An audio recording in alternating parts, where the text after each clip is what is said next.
En la frontera entre Perú y Ecuador, los ríos Cenepa, Santiago y Marañón atraviesan uno de los territorios de mayor diversidad biológica del planeta. Es también el hogar ancestral del pueblo ahuajún y desde hace años uno de los puntos más golpeados por la minería ilegal en la Amazonía peruana. Según cifras oficiales del Ministerio del Interior, solo en 2023 la diferencia entre el oro que el país produce formalmente y el que exporta llegó a 75 toneladas.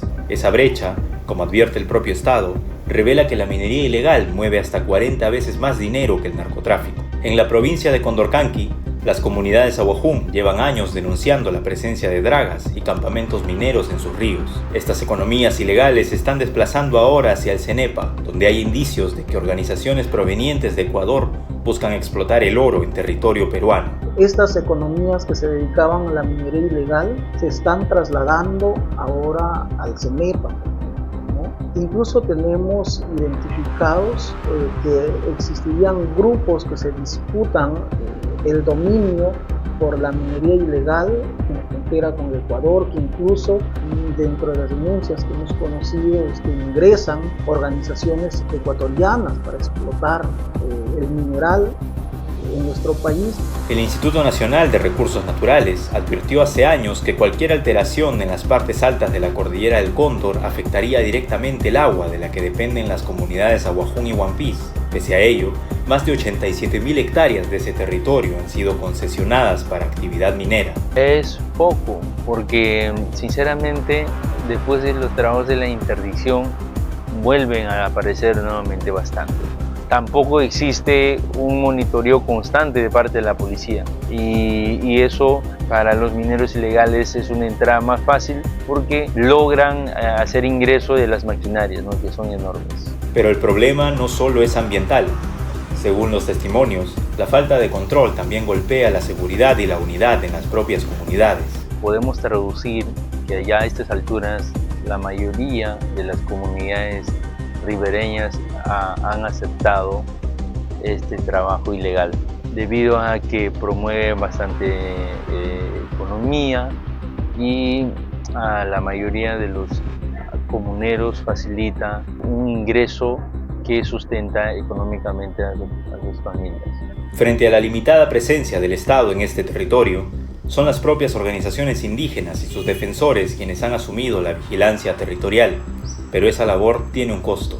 Hay espacios en donde el Estado no puede llegar y son las personas defensoras de derechos humanos los que ayudan a que ese vacío se cubra y debido a esa labor muchas veces ellos son víctimas de ataques por parte de aquellas economías o aquellos sectores a los que les resultan incómodos. La geografía agrava el problema. La comisaría más cercana al distrito del Cenepa está a 3 horas río abajo. Movilizar una respuesta o protección cuesta miles de soles solo en combustible. La comisaría más cercana al distrito del Cenepa es Santa María de Nieva y está aproximadamente 3 horas río abajo en embarcación fluvial. El costo aproximadamente para realizar este trabajo de monitoreo implica solo en combustible es aproximadamente 1.200 soles. De hecho, la mayoría de las personas, sobre todo defensoras y defensores ambientales y de derechos humanos en la zona, no tienen un respaldo de seguridad, ¿no? Sí, y a pesar de que tuvieran, está demasiado lejos. Varias personas defensoras contactadas para este reportaje prefirieron no dar su testimonio ante cámara. La razón, como coinciden quienes sí hablaron, es el miedo. Sería imposible que un testigo vaya a la fiscalía y diga: yo sé que fulano de tal se dedica a la minería.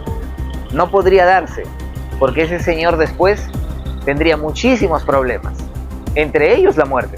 Por eso es que nadie se atreve a denunciar, todos en silencio. Nuestro propósito justamente es evitar que se lleguen a casos extremos como en otras regiones, ¿no?, a una muerte de un defensor de derechos humanos. Eso es lo que no queremos en Amazonas. Un análisis reciente sobre las investigaciones fiscales en Condorcanqui identifica un patrón que se repite. La geografía, la falta de logística y la movilidad de las dragas hacen que cuando la fiscalía llega a un campamento, este ya ha sido desmontado o trasladado río arriba. puedes neutralizar, explotar 1, 2, 3, 4 dragas, pero al siguiente día, al tercer día, están operando el doble. Entonces, esa es una realidad que no podemos negar. El mismo estudio señala que el mayor obstáculo no es la falta de denuncias, sino la dificultad para convertir esa información en pruebas que resistan un proceso penal y para identificar a quienes realmente financian la actividad y no solo a los operarios que quedan atrás. Y si la policía estaba metida ahí, o bueno, un mayor en retiro, ¿qué nos hace pensar que los demás no están ahí? Es natural pensar eso.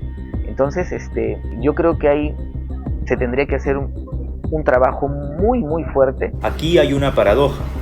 Según la Estrategia Nacional del Ministerio del Interior, publicada en marzo de este año, Amazonas es, junto con Madre de Dios y La Libertad, una de las regiones con más operativos de interdicción del país y la que registra más sentencias condenatorias por minería ilegal a nivel nacional.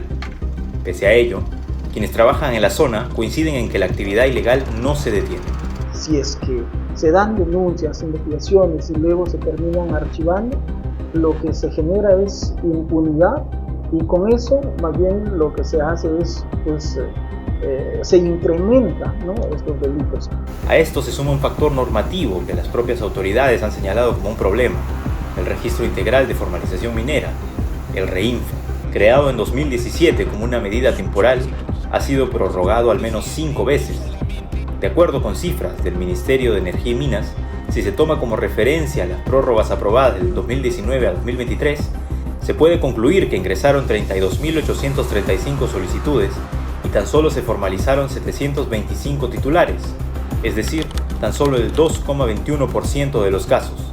Mientras tanto, la inscripción funciona como un escudo legal para seguir operando. El propio Tribunal Constitucional se pronunció sobre este patrón en abril de 2025. Aunque declaró improcedente la demanda contra una de esas prórrogas, dispuso que ningún proceso de formalización futuro puede eximir de responsabilidad penal a quien cometa delitos ambientales, y exhortó al Congreso y al Poder Ejecutivo a diseñar de una vez un sistema permanente de formalización para la pequeña minería. El REINFO en todos estos años ha demostrado ser completamente ineficiente, y eso lo ha retratado bastante bien la sentencia del Tribunal Constitucional recaída en el expediente 17 de 2023. Pero además ha demostrado ser una política que, por ejemplo, ha favorecido lo que es la trata de personas, ha favorecido lo que es la destrucción del ambiente y un manto de impunidad para quienes se dedican a la actividad de la minería ilegal. Sin embargo, detrás de las cifras y los expedientes hay comunidades que dependen de estos ríos para alimentarse, y personas que asumen el riesgo de denunciar lo que ven, muchas veces sin ningún respaldo del Estado. Para quienes trabajan en Condorcanqui, la respuesta no pasa solo por más operativos, pasa por protección real para quienes denuncian y por una investigación capaz de llegar a quienes financian la minería ilegal. La minería no solamente contamina ríos, sino transforma comunidades, su modo de vida, presencia de foráneos, y es complicado. El impacto social, económico, organizativo es fuerte. Existiendo también otras alternativas que, si bien no generan dinero fácil, sí van de la mano con un desarrollo sostenible y real de la comunidad, como son los proyectos productivos, que con sus saberes ancestrales generan más bien un progreso para toda la sociedad. Sin embargo, acá más bien con la minería destruyéndose esas posibilidades, porque ya las tierras ya no ofrecen lo mismo que antes. Frente a todo ello, las propias comunidades tienen urgencias que podrían significar una alternativa hacia el futuro. Lo más urgente que nosotros en el sector CENEPA es el tema de emprendimiento, para que las comunidades, los comuneros que estén formando asociaciones para producción de cacao, para otros, para producción de chocolates, de harina de plátano, tengan salida hacia el mercado. Mientras el Estado discute el futuro de la formalización minera, en las cuencas del Cenepa y el Santiago, la vigilancia sigue recayendo, sobre todo en las propias comunidades.